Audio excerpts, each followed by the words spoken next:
Hey guys, I apologize for splitting this into parts. If you haven't already, read my previous updates before proceeding. Just when I thought I'd found peace, just maybe I could move on with everything, things got weirder. So, Natalie's eyes remained black. After a couple of weeks of pretending that things were okay, I tried talking to her about the whole situation, but she would always find a way to skirt around the conversation. Things have never really been the same. We eat dinner in silence. I wake up at night and find her staring at the ceiling. But enough was enough. I couldn't continue to live on like this. I needed to find a way to fix things, and the only way I knew how was to go back to that disturbing house. I sat down with Natalie and we had a long conversation about everything that had happened, and she reluctantly agreed that we needed to go back to the house. Whatever these sisters were, we needed to confront them. So before we headed to the house, we came up with a plan. A lot of you suggested that mirrors might help, so I made sure to bring a mirror with me. I mean, at this point, why not? Additionally, knowing how dark it was inside the house last time, I brought some night vision goggles. Now, the question about whether Natalie would accompany me on the trip or not, considering that she has been my savior every time, we decided that it was best that she went with me. However, I was not going to let her enter the house under any circumstance. I've also taken your suggestion on making sure that it is her. Even though Natalie has been significantly quieter than before, I make it a point to ask her numerous questions and expect answers to make sure it's her.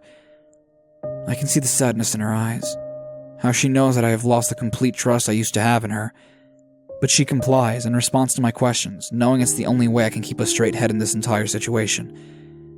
We arrived at the house at 11 a.m. in broad daylight. Not that it made a difference since the house was dark as ever inside. Since it was a pretty remote area, I didn't feel bad hooking up a chain to the front door and pulling it off with my truck. I wasn't letting any door close on me this time. I had Natalie stand about 10 feet away from the door frame so that she could still see me as I walked in. My theory was that these sisters seemed to be unable to face her, so as long as I maintained a good line of sight with Natalie, I half-heartedly hoped that they wouldn't appear. With my night vision goggles activated, I stepped into the house with Natalie nervously calling out from behind. Be careful, honey. Even though so much had happened, I still found a sense of comfort in her voice. It'll be all right, I promise. We will fix this, I called back. The air was heavy inside the house, and I found it slightly hard to breathe. But nevertheless, I'd planned for this trip for quite a few days, and I wasn't about to back out. I saw the symbols again on the walls, and I pulled out my phone and took some pictures. Everything in the house was trashed and dusty except a small cupboard on the wall across the living room. So far, I'd been walking in a straight line, maintaining a vision with Natalie. But this cupboard seemed odd. It had too many symbols around it, and it was the only object in the house that seemed to be untouched. There'd been no sign of the sisters. I'm going to check something out really quickly. I'll be right back, okay? I called out to Natalie, who shook her head.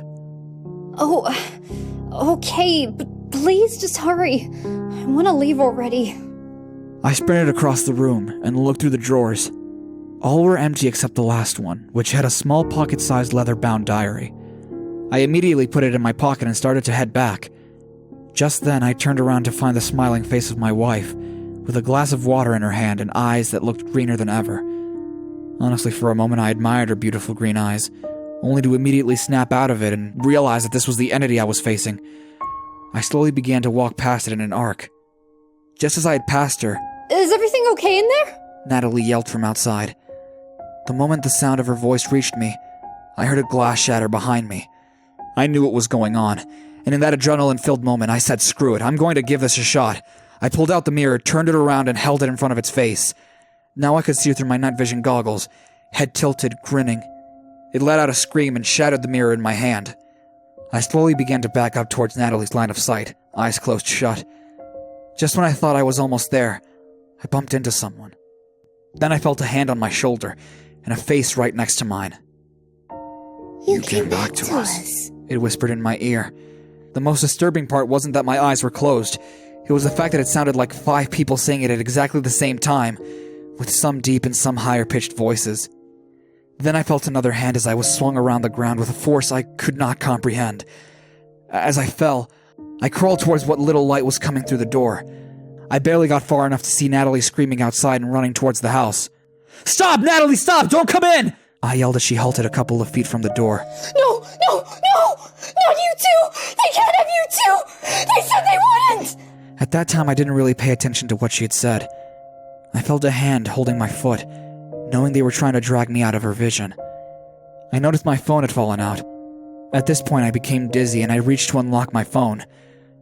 Even though it was dark, Natalie's face lit up on my phone's screen background. Her beautiful green eyes radiant as ever. I gave her one last look as I began to pass out. Right before I passed out, I felt the hand on my foot release. I woke up at the hospital. As my blurry vision became clear, Natalie jumped at me and gave me a hug. Oh, thank God! You are okay! Can you see? Look at me, can you see? As she moved back, the first thing I noticed were her green eyes. They were just as radiant as they used to be. Your eyes, I mumbled. Natalie let out a scream of joy when she realized I could see. Yes! Oh yes, honey, my eyes are okay! I feel like myself now! Everything is okay! I had so many questions in that instance, but the doctor insisted that I rest.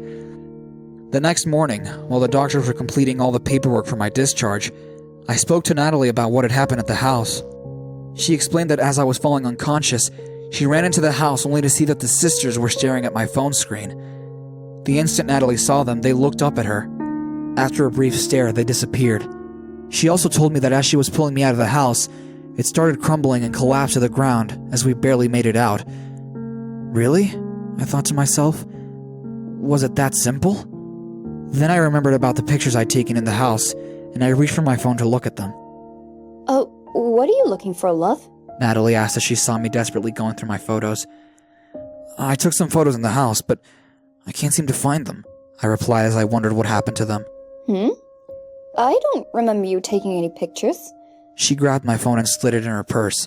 But we'll worry about that later. I'm just so glad you're okay. And she gave me a hug.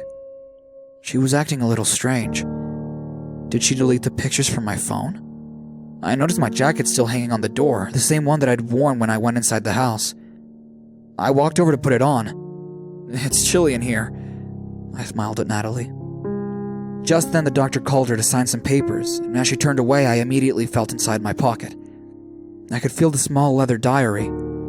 Ever since we've been home, Natalie has constantly been by my side, quite literally. The only times I wasn't with her was when I went to use the bathroom. I pulled out the diary and looked at the first page. Herein lies what little knowledge we have gained over generations since the birth of the sisters. I was about to flip the page when Natalie started banging on the door. Are you okay in there? Yes, I'm fine, honey. I'll be out in a bit, I yelled back. Something's not right. She won't leave me alone for one bit. Not to mention what she said before I passed out. She knows something and won't tell me. But I don't want to confront her just yet.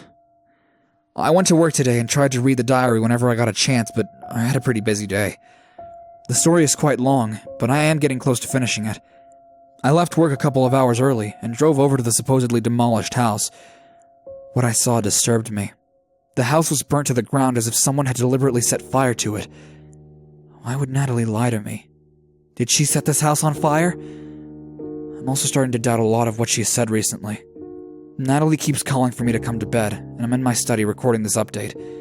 I keep lying, saying that I'm writing something for work. I also told her that I have to go into work tomorrow morning for a few hours to make up for the time that I was in the hospital. She bought it, and I'll be going over to a coffee shop instead to finish recording the contents of the diary. I'll update you guys really soon on the contents.